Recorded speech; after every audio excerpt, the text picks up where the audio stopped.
Hello everyone, I'm Dante from Low Manor and welcome to another Lorewatch. This week we're looking into the story behind Fareeha Amari, more commonly known as Pharah.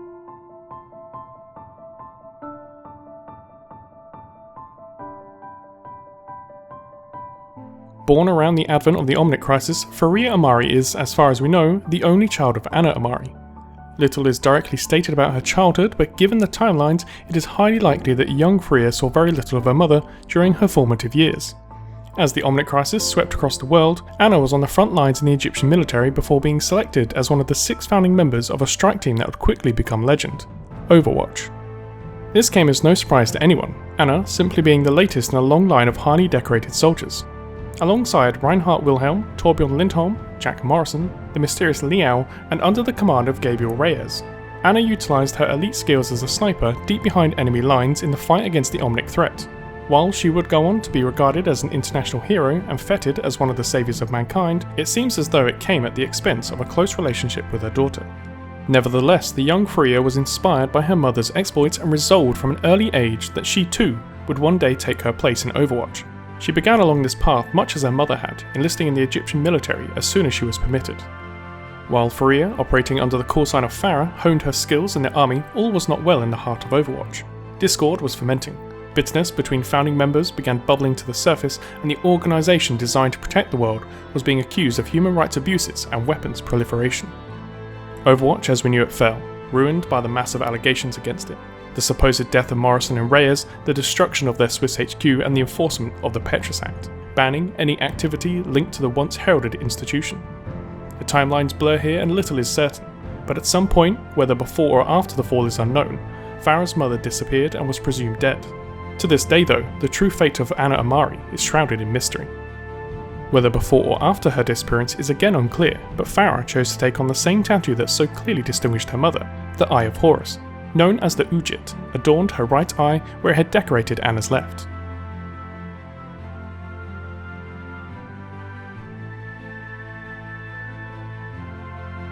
The fall of Overwatch shattered Pharah's dream of finally joining the organisation that her mother had helped to create.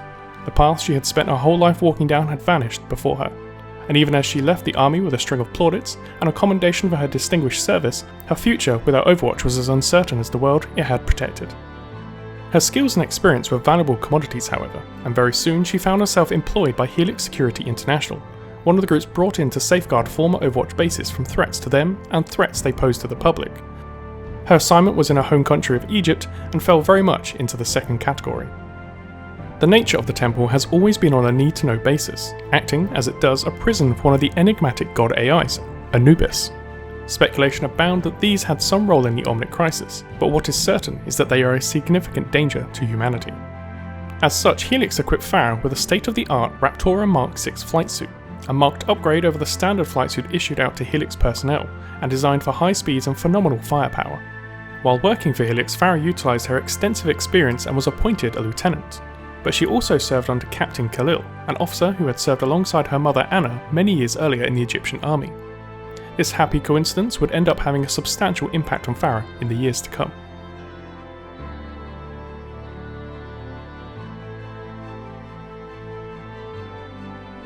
Quite why Overwatch decided to contain an extremely dangerous god AI remains unclear, but like any prison, it has its weak points. After several decades locked away, Anubis was able to exploit one of these flaws and began to break loose, extending its influence to and taking control of the Helix drones assigned to guard the temple.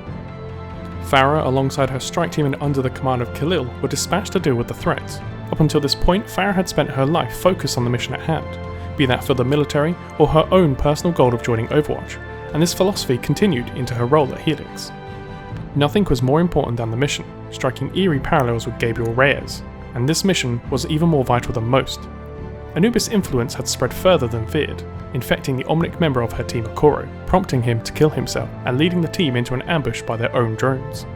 While 2 of her squad perished before they could even take flight, it was the death of Khalil and his final few words that resonated most. Take care of them, they'll take care of you. Taking command of the operation in Khalil's absence, Pharah rapidly took his words on board and began to put her men before the mission. And even though this did not come naturally to her, she adapted swiftly and excelled as she had done in so many things before. Between her, Sala and Tariq, they defeated Anubis, once again securing the safety of the town around the temple and Egypt as a whole.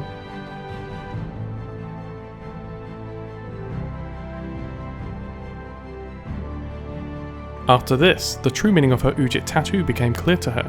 While she had always looked on it as a mark of protection, she now realised it to be a symbol of her role defending others. Horus, the sky god, represented as he is by a falcon, is a fitting deity for Pharah, but the true meaning of the Ujit may run deeper still. While her tattoo adorns her right eye, the left eye taken up by her mother has much more significance. In mythology, it was gouged out by the god of disorder, Set, and used to symbolise sacrifice and protection. Is it therefore possible that this is a clue to Anna's fate? Who represents chaos and disorder more than Talon? Who would she sacrifice herself for? Perhaps more interestingly, the left eye was later restored. Given her age, it has never been clear what prevented Pharah from joining Overwatch. She is, after all, 6 years older than Tracer. But with Winston issuing a recall to all former Overwatch agents, could she finally take up the position she has spent her whole life building towards? Overwatch has never been without an Amari for long, and until we gain clarity on Anna's fate, Pharah is more than deserving of the part. One thing is clear, however, whether it be under the Overwatch banner, as a member of Helix, or simply as Fareeha Amari, Pharah will always ensure that justice is done. Thanks for watching this episode of Lorewatch, and next week we're delving into the details behind the Ace Vishkar agent, Symmetra. If you like this video, please hit that like button, and if you'd like to see more, please subscribe. You can check out our previous Lorewatch by clicking on the video up here, or one of our other series lower down. Until next time, I've been Dante, thanks for watching.